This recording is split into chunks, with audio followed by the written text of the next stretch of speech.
Just wanted to update you on a development that happened yesterday that we're very pleased about. The U.S. Navy issued a report.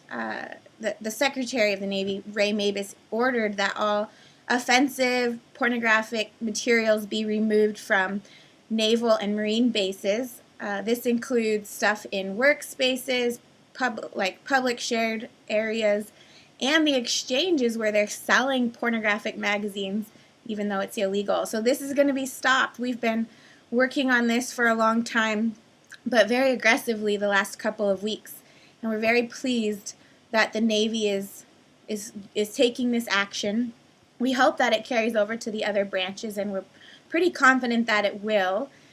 We increased our efforts a couple of weeks ago when the Pentagon announced that there's been an increase, a 35% increase in the number of sexual assaults in our armed forces, and most of these assaults are targeted towards our female soldiers.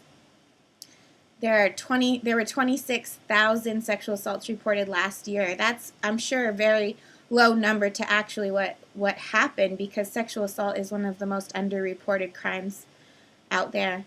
The Secretary of Defense, Chuck Hagel, even said that there's 70 assaults happening a day. President Obama called this a crisis. Right now, lots of people are trying to figure out why, and as we've been saying, pornography has contributed to this. This is just a consequence of allowing pornography for so many years to be sold in our military and to be shared and accessed and even posted in some of the public workspaces. Last year, there were 59 sexual assaults alone at one Air Force base in San Antonio, Lackland, and 32 instructors are being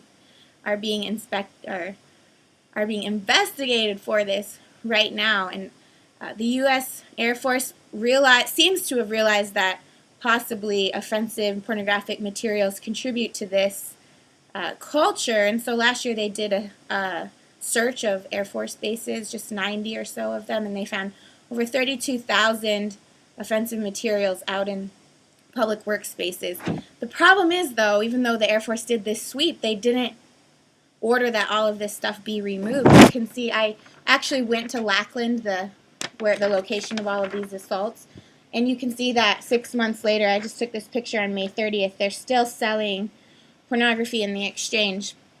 But now the Navy has said that that won't be allowed anymore, and we're very pleased with this development. We've been on Capitol Hill meeting with key members of Congress, specifically the Armed Services Committee, and we've sent letters to the Joint Chiefs of Staff and to the Secretary of Defense, and asking for them to stop the sale of pornography and to prohibit access to it.